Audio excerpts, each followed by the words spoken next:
बकरा भी दिन भर घर घास खाया, हरी हरी खूब खाया। परिणाम क्या हुआ? परिणाम यह हुआ कि राजा ने कहा चलो अब हम चेक कर लेते हैं किसका पेट भरा या नहीं। राजा ने थोड़ी सी हरी घास निकाली और बकरे के सामने डाल दी। बकरा फिर खाने लगा।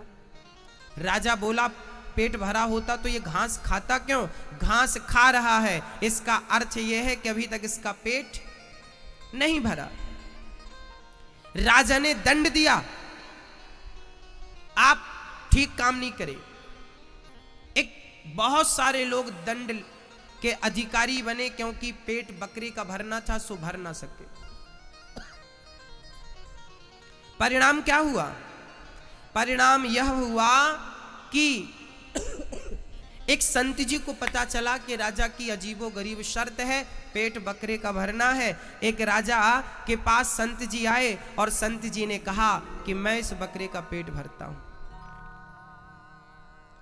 संत जी दिन भर जंगल पर बकरे को लेके गए, जहां बढ़िया हरी हरी घास थी। संत ने बकरे को वहीं खड़ा किया, पर जैसे ही बकरा घास की तरफ मुंह करता, एक लाठी उसके मुंह पे मारते बाबा जी।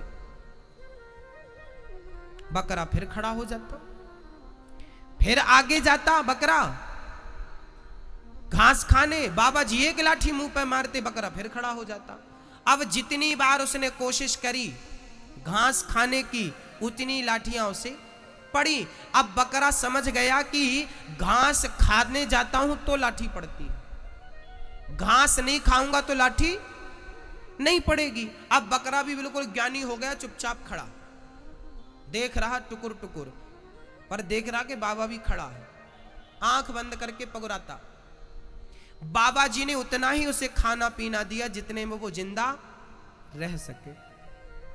शाम को फिर राजा के सामने दरबार में खड़ा किया गया। महाराज पेट भर गया, आप चेक कर लो।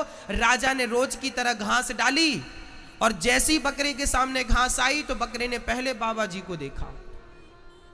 बाबा जी को देखते ही बकरे ने आंखें बंद कर ली। उसे पता था खाऊंगा तो लाठी पड़ेगी।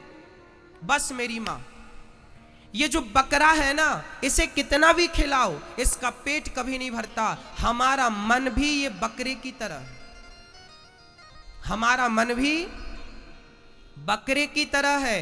इसको कितना भी खिलाया जाए मेरी मां, इसका पेट है कि भरता ही नहीं। इसलिए संत ने उसके मुंह पे क्या मारा? लाठी मारी। आप भी अपनी इच्छाओं पर लाठियां मारे। देखना इंद्रियों के न घोड़े बढ़े, इनमें संयम के हरदम ये कोड़े पड़े। इनको इस रथ को सुमार्ग लगाते चलो और मन से गोविंद गोपाल गाते चलो। हाँ, ये जो आपका मन है ना, ये बकरे की तरह है। इस मन को संयमी बनाओ। क्या बनाओ मेरी मां? संयमी। संयम जानते हैं कि नहीं?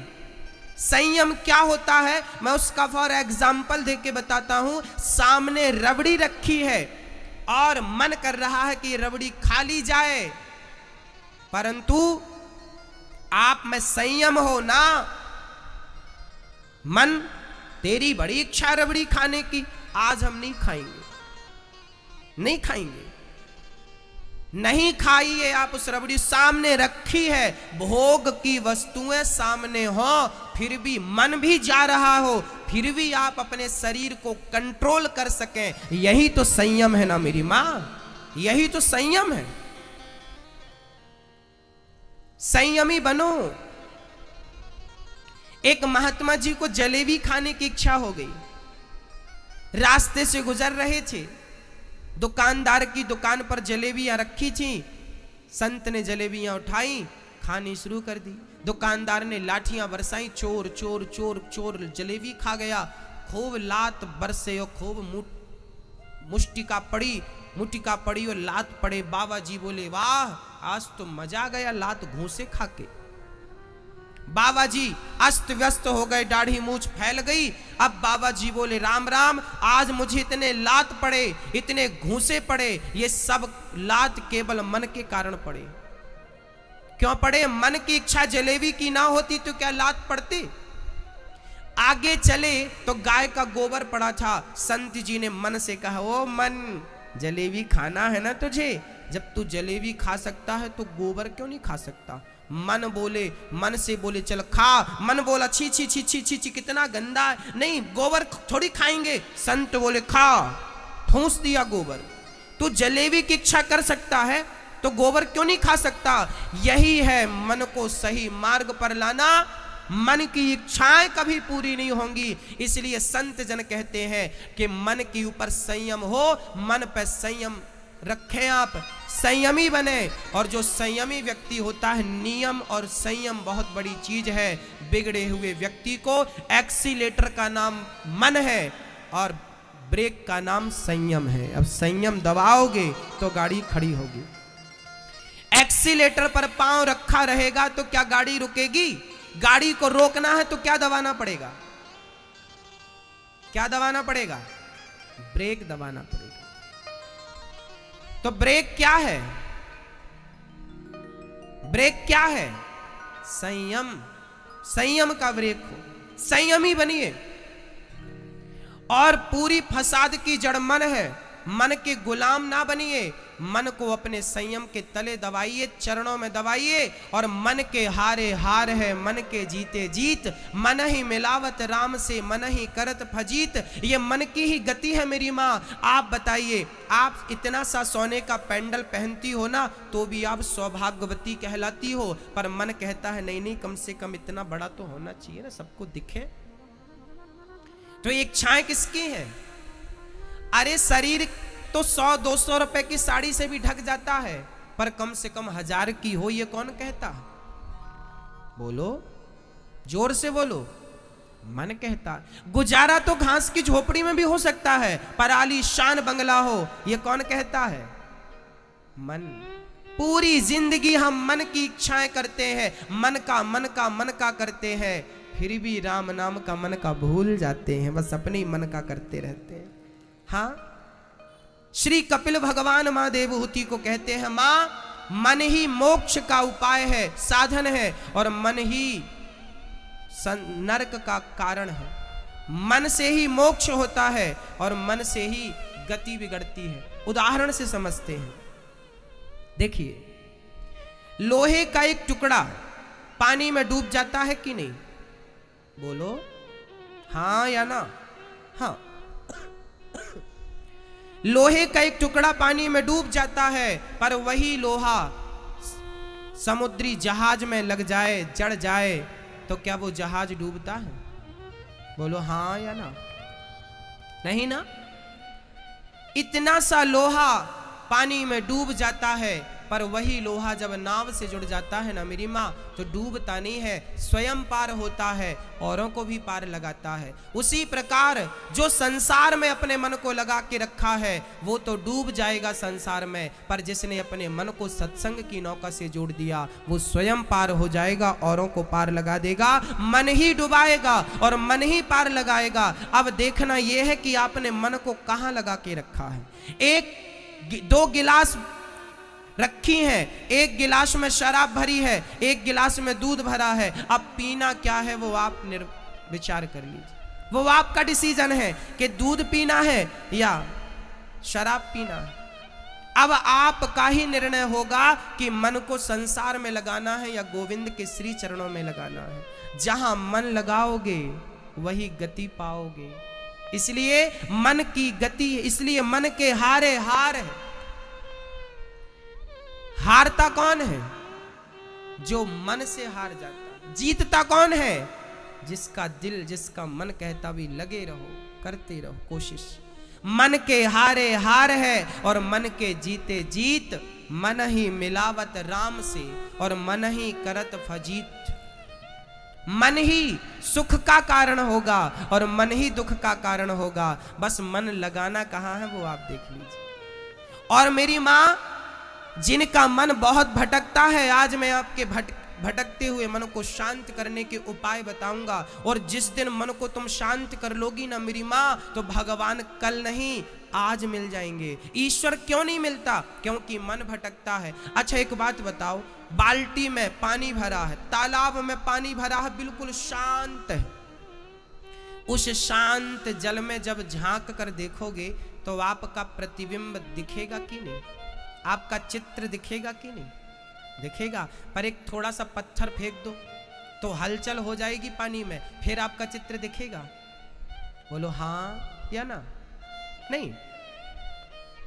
पानी शांत था तो आपका चित्र दिखा, पानी अशांत हुआ तो चित्र गायब। उसी तरह मन जिस दिन शांत हो जाएगा, चित्त शांत हो जाएगा, उसी दिन शांत मन में गोविंद का दर्शन नजर आ जाएगा, दर्शन हो जाएगा। और मन में कामनाओं की लहरें जो उठती हैं, इन लहरों से वो परमात्मा अदृश्य हो जाता है। ये मन क्या है? मन एक चाबी है। ताले को बंद करना हो तो चाबी को इधर घुमाओ, और ताले को बंद करना है तो चाबी को इधर घुमाओ, और ताले को खोलना हो तो चाबी को इधर घुमा दो। कुछ झंझट थोड़ी है। इधर घुमाओगे ताला बंद हो जाएगा, इधर घुमाओगे ताला खुल जाएगा। मन को इधर लगा दोगे तुम बंधन है, उधर लगा दोगे तो मुक्ति है, सीधी सी बात। ये मन चाबी है। इधर मतलब संसार, उधर मतलब कन्हैया। यदि मन को संसार की तरफ मोड़ोगे, पति पत्नी परिवार में लगाओगे तो ये बंधन होगा, और मन भगवान के चरणों में लगाओगे तो मोक्ष होगा। इसका अर्थ ये तो नहीं है कि आप पति पत्नी बच्चों को सबको छोड़ दो, इसका ये तात्पर्य नहीं है। सबके बीच में रहकर, जैसे कमल कीचड़ में तो रहता है पर कीचड़ से कोई रिश्ता नहीं रखता, कोई संबंध नहीं रखता, उसी प्रकार आप संसार के दलदल में रहो परंतु संसार से नाता ना रखकर नाता गोविंद से रखो। रहना बुरा नहीं है मेरी माँ, संसार में वैसे ही रहो जैसे कमल कीचड़ में रहता। हाँ, आप भी रहिए ना, पत्नी के साथ, पति के साथ, बच्चों के साथ, व्यापार बिजनेस दुनिया के साथ रहिए, पर साथ में रहते हुए भी, सबके साथ रहकर भी मन भगवान के चरणों में लगा रहे। तन रहे दुनिया में, मन रहे बिहारी जी के चरणों में। यही भक्ति है। इस कलयुग की श्रेष्ठ भक्ति यही है। प्रधानता तन की नहीं मेरी मां, प्रधानता मन की। इसलिए मन को बिल्कुल साफ सुथरा कर लो, मन में कपट ना हो। गंगा तुम 1000 बार नहा के आ जाओ, पर गंगा तन से नहीं नहाई जाती मेरी माँ। कैसे समझाऊं मैं दुनिया वालों को? गंगा तन से नहीं नहाई जाती।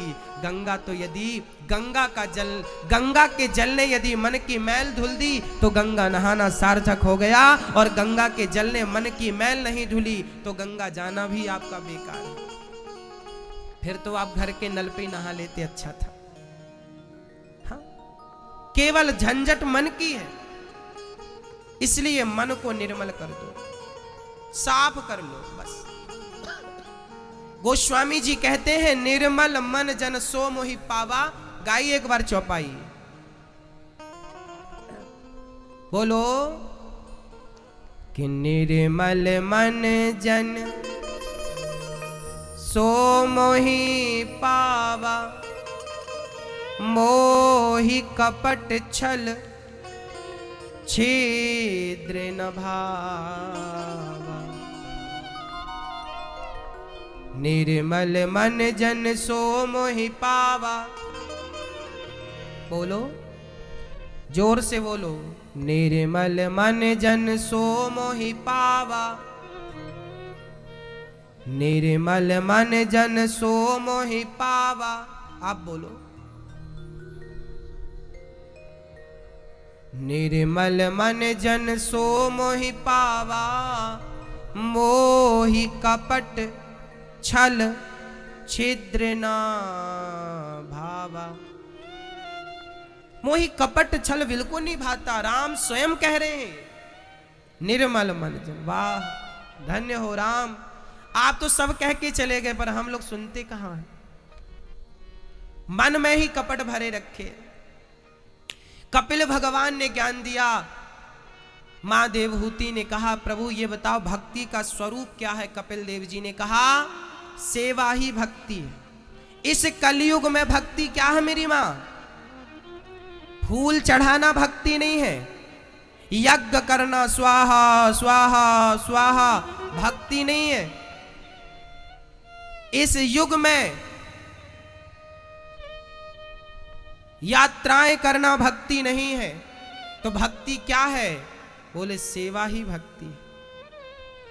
अच्छा बताओ, जब रावण ने सीता को चुराया, सीता चिल्लाई, राम, हा लक्ष्मण, हा लक्ष्मण, हे राम, कहां हो राम?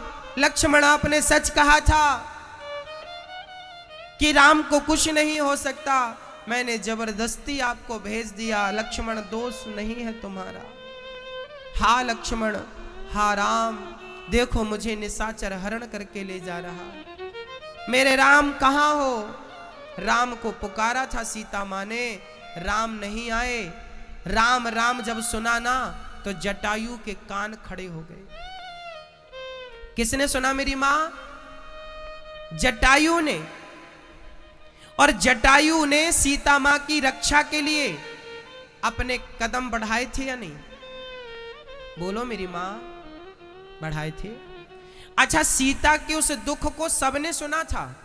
सीता जब रो रही थी ना, तो पेड़ पौधों को भी दुख हुआ था, पशु पक्षियों ने भी चीख सुनी थी, पर किसी में सामर्थ्यता नहीं। यहां तक कि हनुमान जी ने भी सीता की पुकार सुनी थी, जामवंत ने भी सुनी थी, सुग्रीव ने भी सुनी थी, पर इनमें से किसी ने सीता की रक्षा के लिए अपने हाथ नहीं उठाए। पर हाथ किसने उठाए? जटायु ने।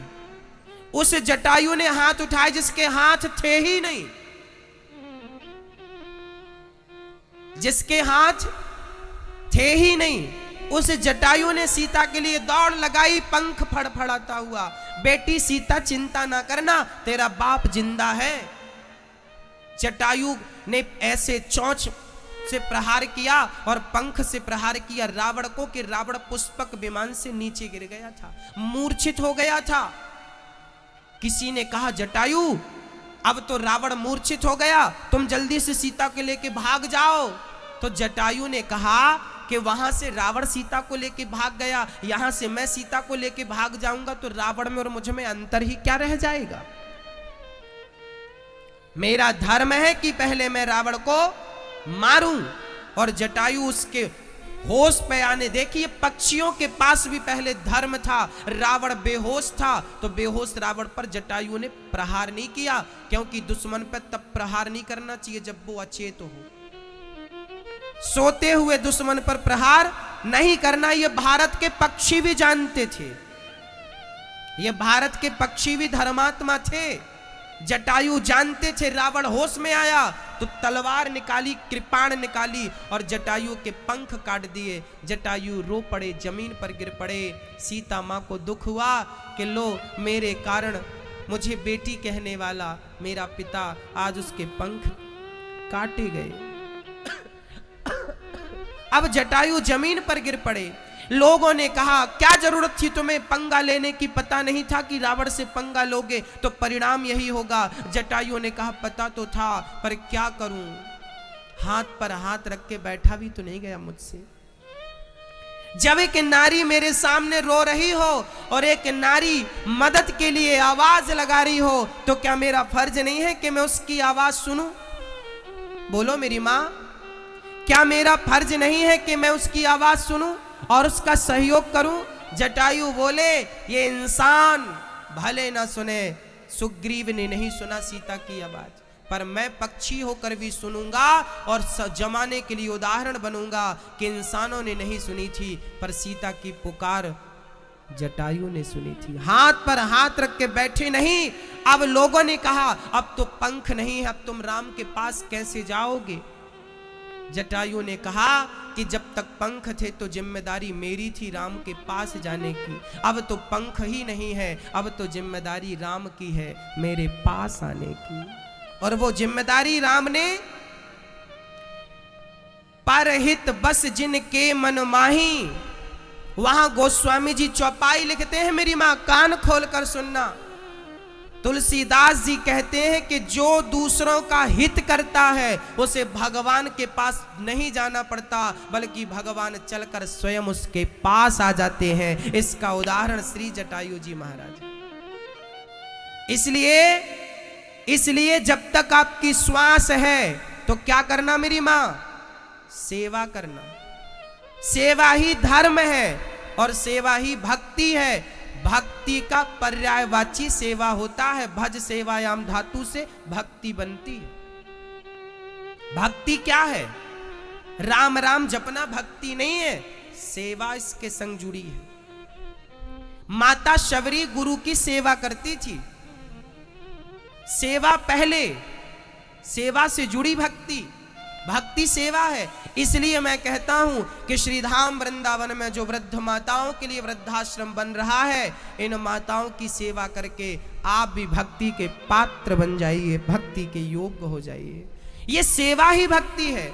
मैंने ये दास अनिरुद्ध ने तो अपने जीवन में एक बात लिख ली है कि मुझे सेवा ही करना है, और मेरे लिए तो मेरी सेवा ही, मेरी बूढ़ी माँ की सेवा ही, वृद्ध माँओं की से। आज सुबह 9 बजे एक माँ का फोन आता है मेरे पास, सुबह 9 बजे हिंडौन सिटी से। वो माँ मुझे अक्सर बात करती है। आज उस हिंडौन सिटी से एक माँ का फोन आया और उस माँ ने मुझसे कहा कि बेटा, आज हमारे पड़ोस में एक माँ के साथ उसके बच्चों ने बहुत गलत किया। मैंने कहा माँ क्या गलत किया? उन्होंने कहा कि उसके बहू और बेटे ने बूढ़ी माँ के मुंह पे मिर्ची भर दी और कमरे में बंद कर दी और पानी नहीं दिया, और वो माँ बेचारी कमरे के भीतर तड़पने लगी। मिर्ची जिसके मुंह पे बिल्कुल लाल मिर्ची, और वो माँ तड़पने लगी। उस माँ ने मुझसे आज कहा कि बेटा, अभी जब गुरु पूर्णिमा में कथा होगी तो मैं लाऊंगी और उस माँ को मैं आपके सामने लाके बतलाऊंगी। वो माँ खुद अपना हाल बताएगी कि उसके बच्चों ने उसके साथ किस प्रकार का अत्याचार किया। उसके अपने बच्चों ने। सोचिए, अरे दूसरे लोग करें तो बात समझ में आती है, दुश्मन करे तो बात समझ में भी आती है, पर अपनी औलाद इस प्रकार की हरकत करे तो क्या गले नहीं उतरती ये बातें? किस प्रकार की माएं सताई अपने बच्चों से। आज किस प्रकार बच्चों ने अपने माँ बाप पर, सारे बच्चे नहीं मेरी माँ, जो बच्चे, मैं प्रार्थना करता हूं कि आप अपने माँ बाप की सेवा करना। माँ बाप में ही भगवान होते हैं। पत्थर से भगवान ना जाने कब प्रकट होगा, पर माँ के अंदर से जो रोम रोम से दुआ निकलती है ना, वो भगवान के आशीर्वाद से कम नहीं होती। माँ की दुआ कभी खाली नहीं जाती। इंसान की तुम सेवा नहीं कर सके, इंसान में तुम भगवान को नहीं देख सके, तुम पत्थर में भगवान को देख सकोगे? बोलो भाई। यदि पत्थर की पूजा करने से भगवान मिल जाता तो कर लो पूजा। किसी को मिल गए हो तो बता दो। श्रवण कुमार ने किसकी पूजा की थी? बोलो। किसी पत्थर की पूजा की थी? अपने माँ बाप को कंधे पर बिठा के यात्रा कराई थी चारों धाम की श्रवण कुमार ने। आज तक हम चाहते हैं कि हमारा बेटा श्रवण कुमार बने। श्रवण कुमार माँ बाप की सेवा करते थे। चलो, राम जी किसकी सेवा करते थे? राम जी 14 साल वनवास किसकी आज्ञा से गए? माँ बाप की आज्ञा से। माता पिता की आज्ञा थी। माता पिता की आज्ञा ने राम को जब राम वनवास गए थे तो सिर्फ राम थे, और 14 साल बाद लौटे तो मर्यादा पुरुषोत्तम भगवान श्री राम बनकर के लौटे थे।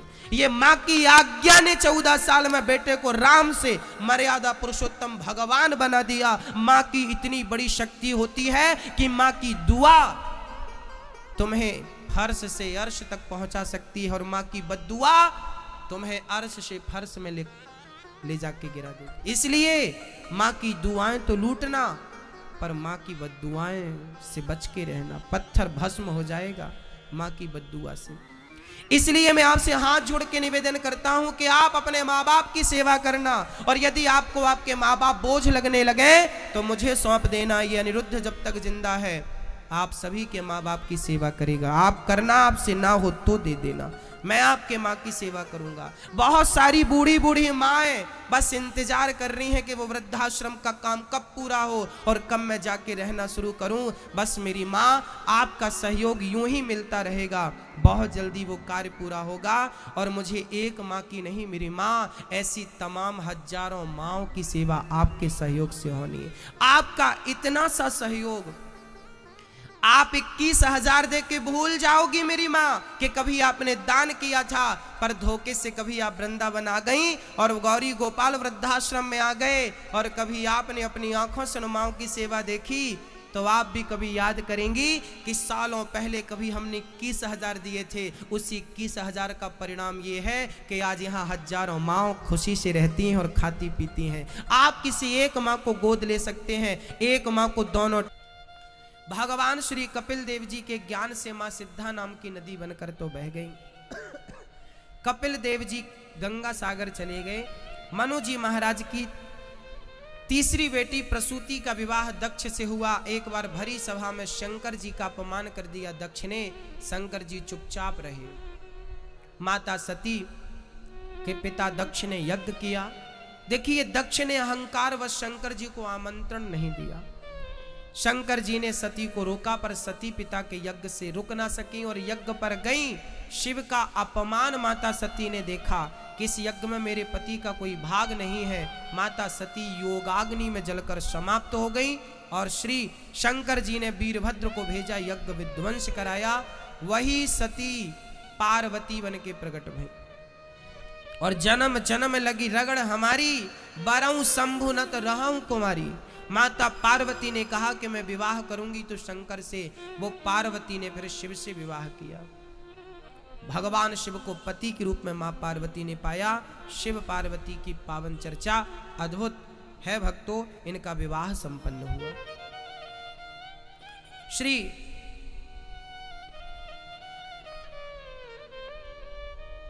मनु जी महाराज के दो बेटे थे, प्रियव्रत और उत्तानपाद। उत्तानपाद की पत्नी का नाम था सुनीति और दूसरी पत्नी का नाम था सुरुचि। उत्तानपाद अपनी सुनीति नाम की पत्नी से बहुत प्रेम करते थे। सुनीति के पुत्र हुए हैं ध्रुव और सुरुचि के पुत्र हुए हैं उत्तम। पर सुरुचि अब ज्यादा सुंदर लगने लगी क्योंकि वो जवान थी, सुनीति थोड़ा बूढ़ी सी हो गई।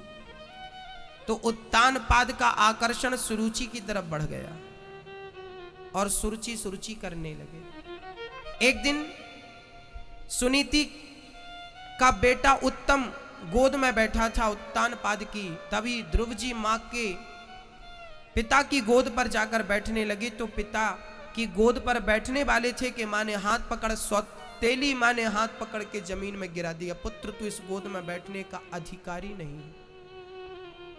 क्यों मां? मैं क्यों अधिकारी नहीं हूं? क्योंकि तूने उस अभागिन के गर्भ से जन्म लिया है। जब पद कद ज्यादा बढ़ जाता है ना तो जवान कैंची की तरह चलने लगती है। उत्तानपाद को कब्जे में कर रखा था सुरुचि ने। सुरुचि ने इसने से बच्चे 5 साल के ध्रुव का अपमान कर दिया। तू इस गोद पे नहीं बैठ सकेगा क्योंकि तू अभागिन का बेटा है। कई बार हम लोग ना बच्चों का अपमान कर देते हैं।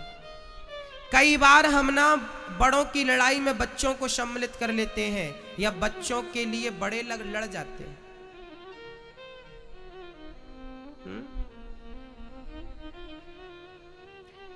ऐसे कितने घरों को मैं जानता हूं। सास बहू की लड़ाई हुई तो मम्मी बच्चों से कहेगी, सुन दादी से तुम बात ना करना।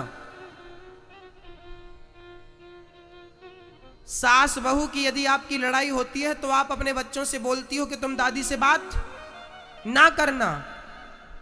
कभी आपने सोचा है कि आपकी इस बात का आपके बच्चों पर क्या प्रभाव पड़ेगा? आप अपने बच्चों को क्या दे रही हो? जहर देना है ये। संस्कार तो दे ना सके, तुमसे और उम्मीद की क्या जा सकती है इससे ज्यादा। बच्चों को सिखा रही हो दादी से बात ना करना, दादा से बात ना करना, क्यों?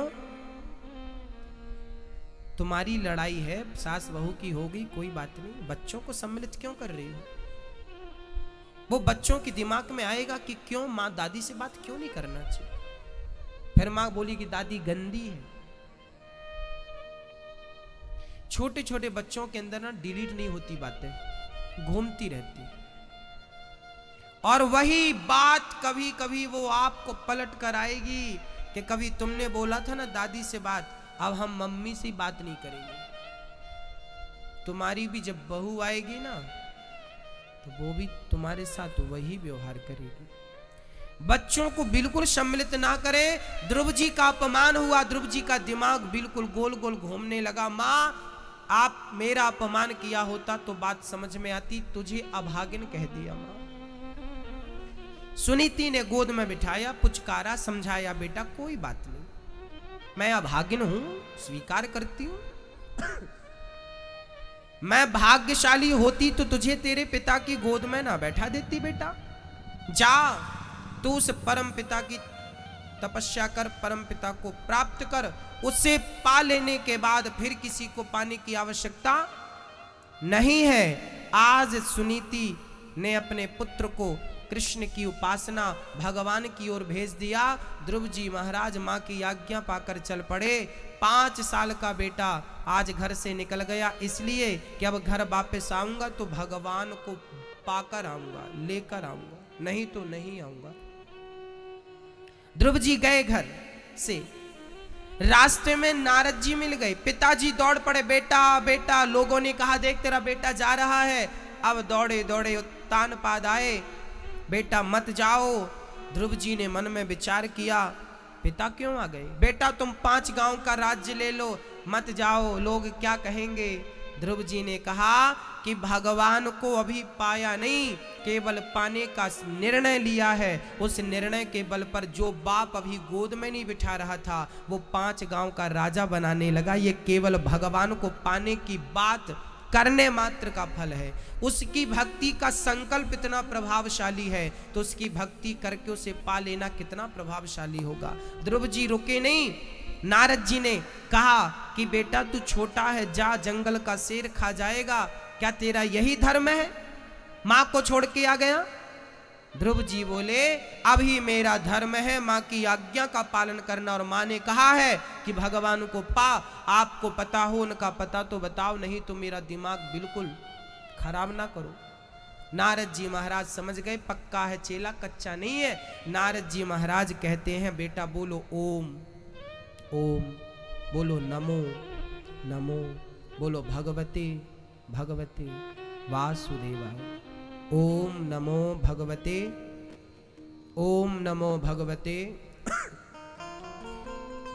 ओम नमो भगवते वासुदेवाय, ओम नमो भगवते वासुदेवाय, ओम नमो भगवते वासुदेवाय, ओम नमो भगवते वासुदेवाय। इस मंत्र का जाप ध्रुव जी ने किया। ये कौन सा मंत्र है? ये 12 मंत्र है। ये मंत्रों में सबसे श्रेष्ठ मंत्र है। कौन सा मंत्र? ओम नमो भगवते वासुदेव। इस मंत्र का ध्रुव जी ने कितने दिन जाप किया? ओनली 6 महीने। यदि इस मंत्र को श्रद्धा भक्ति से, अच्छा कोई भी मंत्र हो मेरी मां, सीताराम सीताराम, राधे श्याम हरे राम, ओम नमो भगवते वासुदेवाय, या नारायण नारायण, कोई भी मंत्र यदि श्रद्धा भाव से, यदि निष्ठा से जाप किया जाए, बहुत जल्दी ही महीनों के भीतर उसका प्रभाव आपको दिख जाएगा, प्रभाव दिख जाएगा। जाप इसलिए मैं कहता हूं कि कीर्तन रोज किया करो। आपके घर के दुख दर्द तो केवल कीर्तन से साफ हो जाएंगे। नित्य कीर्तन करने का अभ्यास करना मेरी मां। रोज कीर्तन करना, छूटे ना, रोज कीर्तन करना। ध्रुव जी महाराज 6 महीने में भगवान को पा लिए, भगवान ने दर्शन दिए। ध्रुव जी ने उनका दर्शन किया, भगवान ने कपोल पर स्पर्श कराया। ध्रुव जी ने स्तुति की, योऽन्तः प्रविश्य मम वाचमिमां प्रसुप्तां संजीवयत्यखिल शक्तिधरः स्वधाम्नः अन्यस्तहस्तचरणश्रवणत्वगादीन् प्राणान्नमो भगवते पुरुषाय तुभ्यम्।